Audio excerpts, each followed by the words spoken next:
Scripture from John chapter 2. It was nearly time for the Jewish Passover celebration, so Jesus went to Jerusalem. In the temple area, he saw merchants selling cattle, sheep, and doves for sacrifices. He also saw dealers at tables exchanging foreign money. Jesus made a whip from some ropes and chased them all out of the temple. He drove out the sheep and cattle, scattered the money changers' coins over the floor, and turned over their tables.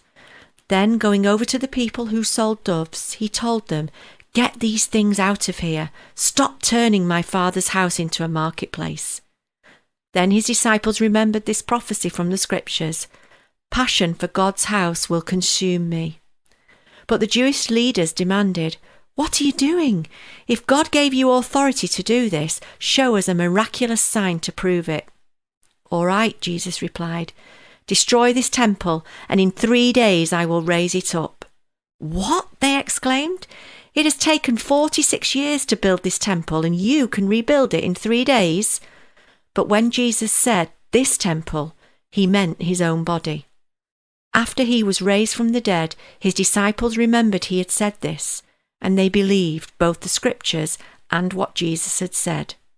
Welcome back to our study of John's Gospel. I'm Ian, and this is the Selah Time to Pause podcast from Plexus Salvation Army, an online church in the UK. Legend tells of a legendary warrior whose kung fu skills were the stuff of legend. What manner of thing is your crocodile? It is shaped, sir, like itself, and it is as broad as it hath breadth. It is just so high as it is, and moves with its own organs. It lives by that which nourisheth it, and the elements once out of it, it transmigrates. What colour is it of? Of its own colour too. 'Tis a strange serpent. 'Tis so, and the tears of it are wet. I will stop and breathe in your presence. Just breathe.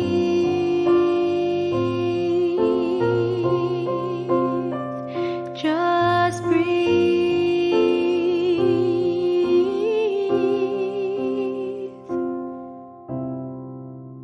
Too many words without any additional information. Tautologies. Whether you're thinking of Kung Fu Panda, the legend of the legendary warrior whose kung fu skills were the stuff of legend, or Shakespeare's crocodile, the thing that's shaped like itself, broad as its breadth, high as its height, and coloured of its own colour, what you have is a tautology, a truthful phrase with no informational content, an unnecessary repetition of words meaning the same thing. It's free gratis, or I can see it with my own eyes, or it is what it is. While such tautologies are often indicative of lazy writing or speech, every so often, when the writing or speech is good, you find that the redundancy has a purpose. It might be to intensify the message, such as the fly spray that kills bugs dead. It might be to explain and clarify something for the listener, such as talking of an ATM machine, to those who may not know that the M already stands for machine, or of a PIN number to those who don't know that the N in PIN stands for number. Or it might even be to call attention to the property of a thing, even if it's inherent, such as he draws beautifully round circles. So what are we to make of the tautology in today's reading?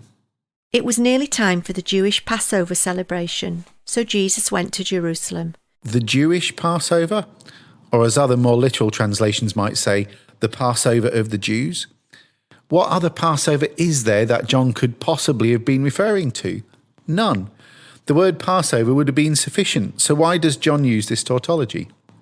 It doesn't seem to intensify any message, and whilst it's possible that he's trying to explain something of the Passover to his predominantly Gentile readers, it would seem fairly unlikely that they would not know that the Passover was a Jewish festival. After all, they would have needed sufficient education to be literate in a second language, namely Greek, would have required sufficient funds to afford a copy of his writing, and had to have enough interest in the affairs of an insignificant Roman province of Judea to choose to then also read his gospel. So it would seem that John was wanting to draw attention to some fact, utilising this tautology to underline some point. It would seem that John wanted to remind his readers, and through them to remind us, that Jesus was, in fact, a Jew. In our Christian doctrine, we affirm Jesus as the only begotten Son of God, begotten of his Father before all worlds, very God of very God. And true as they are, they're light years removed from the Gospel's account of Jesus growing up in a Jewish family in the agricultural town of Nazareth. Jesus was a Galilean Jew who spoke some form of Hebrew or Aramaic and only knew enough Greek to get by. Alone of all people in history, he had the privilege of choosing where and when to be born, and he chose a pious Jewish family living in a backwater protectorate of a pagan empire. He was circumcised as a baby, and the one scene we have from his childhood shows him and his family attending a Jewish festival. And as an adult, we find him worshipping in the synagogue and temple, following Jewish customs and speaking in terms his fellow Jews would understand. And as the German theologian Jürgen Moltmann has pointed out, if Jesus had lived during the Third Reich, very likely he would have been branded like other Jews and shipped to the gas chambers. Jesus chose to be born a Jew. Jesus was not the first Christian. He was a Jew, and he showed no signs of ever straying from Judaism.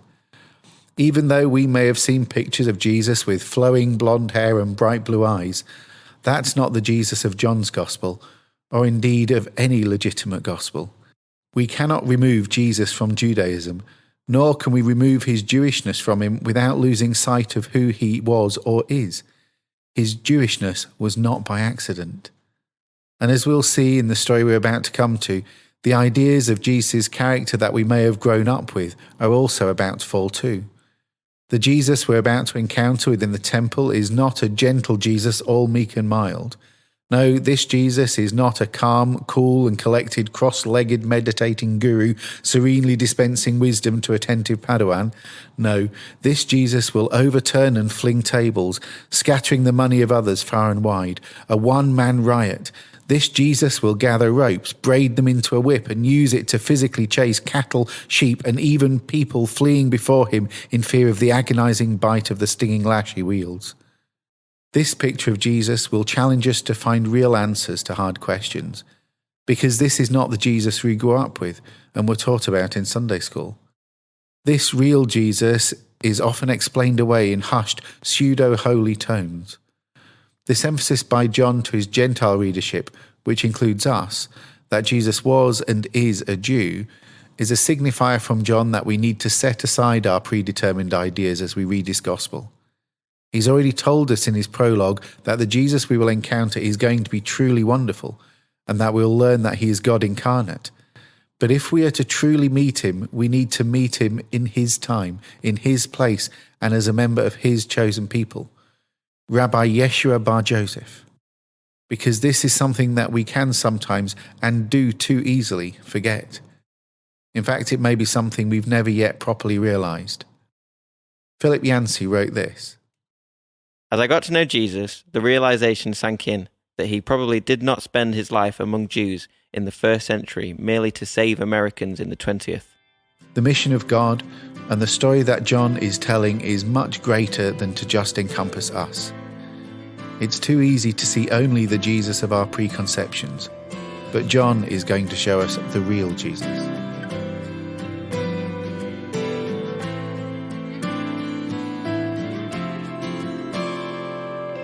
Jesus on the radio, Jesus on a late night show, Jesus in a dream, looking all serene. Jesus on a steeple, Jesus in the gallows, Jesus has his very own brand of rock and roll. Watched him on the silver screen, bought the action figurine. Jesus is the only name that makes you flinch. Oh, can anybody show me the real Jesus? Oh, let your love unveil the mystery of the real Jesus. Jesus started something new. Jesus coined a phrase or two. Jesus split the line at the turning point of time. Jesus sparked a controversy. Jesus, known for his mercy, gave a man his sight. Oh, Jesus isn't white.